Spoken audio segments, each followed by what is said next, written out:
उपसर्ग और प्रत्यय से शब्द निर्माण विषय का अध्ययन करेंगे। शब्द क्या हैं? आप जानते हैं कि प्रत्येक भाषा में अनेक शब्द होते हैं, विस्तृत शब्द भंडार होता है भाषा का। तो शब्द वास्तव में क्या है? शब्द वर्णों के एकत्रित समूह को कहते हैं, व्यवस्थित समूह है जिसके द्वारा हम स्वतंत्र अर्थवान इकाई बनती है और उसे हम शब्द कहते हैं। तो शब्द निर्माण प्रत्येक भाषा की निरंतर चलने वाली स्वाभाविक प्रक्रिया है। जिस प्रकार से शब्दों की आवश्यकता महसूस होगी, नए शब्दों का निर्माण होता जाएगा। तो एक शब्द से कई प्रकार के शब्द बनते हैं, अन्य शब्दों का निर्माण होता है। और ये निर्माण प्रक्रिया वास्तव में किस प्रकार से होती है, आइए देखते हैं। इसके तीन भेद हैं। तीन प्रकार से हम शब्द निर्माण करते हैं। मूल शब्द से पूर्व या पहले शब्दांश जोड़ने से। जो मूल शब्द है उससे पूर्व या पहले शब्दांश जोड़ने पर, शब्दांश अर्थात शब्द का अंश, वो शब्द नहीं जोड़ रहे, मूल शब्द से पहले शब्दांश जुड़ रहा है। इस प्रकार से बनने वाले शब्द उपसर्ग द्वारा बनते हैं। फिर है अगला, मूल शब्द के पश्चात या बाद में शब्दांश जोड़ने से। इसके द्वारा बने शब्द प्रत्यय द्वारा बने कहलाते हैं। और दो स्वतंत्र शब्दों के योग से। इस प्रकार की प्रक्रिया समास द्वारा संपन्न होती है। तो उपसर्ग, प्रत्यय और समास द्वारा शब्द निर्माण होता है। आइए अब हम जानते हैं कि उपसर्ग और प्रत्यय क्या है। शब्द के पूर्व लगने वाले शब्दांश, शब्दांश आप अच्छी तरह समझ लें। शब्दांश क्या है? शब्द जमा अंश। अंश अर्थात हिस्सा। ये शब्द नहीं है, शब्द का एक हिस्सा है, शब्द का अंश है, उसका एक भाग है, जिसको मिलाने से, जिसको शब्द के आगे लगाने से उपसर्ग द्वारा शब्द निर्माण की प्रक्रिया होगी। शब्द का अंश उपसर्ग कहलाएगा और पश्चात जुड़ने वाले शब्दांश यानी कि बाद में जुड़ने वाले, शब्द के बाद में जुड़ने वाले शब्दांश प्रत्यय कहलाते हैं। जो पहले जुड़ रहे हैं वो उपसर्ग कहलाएंगे और जो बाद में जुड़ने वाले शब्दांश हैं वे प्रत्यय कहलाएंगे। देखिए उपसर्ग क्या है? उपसर्ग जिसे इंग्लिश में प्रीफिक्स कहते हैं। तो प्रीफिक्स यानी उपसर्ग शब्दांश होते हैं, यानी शब्द का हिस्सा होते हैं, शब्द का अंश होते हैं, शब्द नहीं होते। जैसे अन, प्र, अभि, सम, अप आदि इस प्रकार के अनेक उपसर्ग हैं।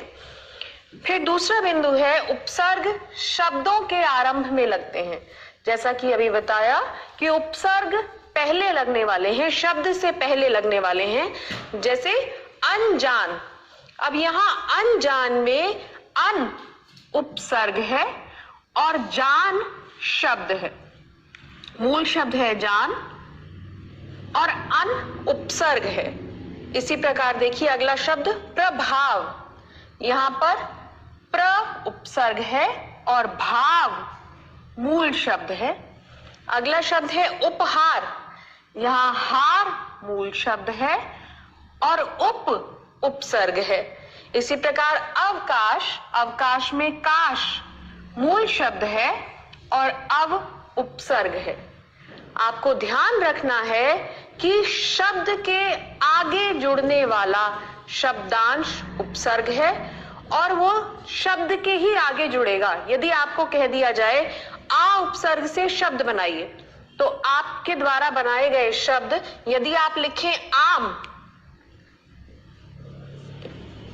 तो ये आपका उपसर्ग द्वारा बनाया गया शब्द गलत होगा।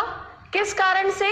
क्योंकि आ उपसर्ग का यदि आपने प्रयोग किया है तो आपको ये ध्यान रखना है कि पीछे शब्द होना चाहिए और म शब्द नहीं है अपितु व्यंजन है।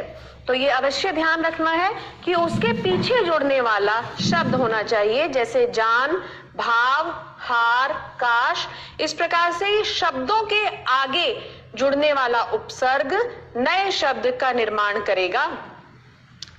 अगला बिंदु देखिए, उपसर्ग शब्द के अर्थ को प्रभावित करते हैं। यदि हम उपसर्ग शब्द में शब्दांश उपसर्ग जोड़कर हम नए शब्द का निर्माण कर रहे हैं, तो जो नया शब्द बन रहा है वह मूल शब्द के अर्थ में परिवर्तन ला देगा।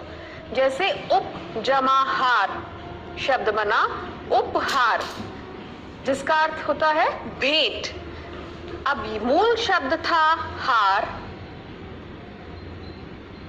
मूल शब्द हार, हार गले में पहनाने वाला हार या हार जाना, इसकी क्रिया के लिए प्रयोग होता है। तो यहाँ हार वो मूल शब्द है जिसमें उपसर्ग लगाने पर शब्द बन गया उपहार, और उपहार शब्द इस मूल शब्द के अर्थ में परिवर्तन कर रहा है जिसका अर्थ हो गया भेंट। इसी प्रकार अगला शब्द देखिए, आ जमा हार आहार। यहाँ आहार भोजन के लिए प्रयुक्त होता है, आहार शब्द का अर्थ है भोजन। तो इस प्रकार शब्द के अर्थ में परिवर्तन आ गया। फिर देखिए विहार, वी जमा हार विहार, जिसका अर्थ है घूमना फिरना। फिर है प्रहार, प्र जमा हार प्रहार, जिसका अर्थ है वार करना। फिर है सम जमा हार संहार, यानी मार देना। फिर है नी जमा हार निहार, देखना। तो आपने देखा कि यहाँ प्रयुक्त मूल शब्द सभी जगह हार हार हार, हार इधर भी हार और यहाँ पर भी हार मूल शब्द का प्रयोग किया गया, लेकिन सभी के आगे उपसर्ग अलग अलग प्रयुक्त हुए हैं, जैसे उप, आ, वी, प्र, सम, नी। और इस प्रकार प्रत्येक शब्द का अर्थ भिन्न आ रहा है, अलग अर्थ इसका आ रहा है।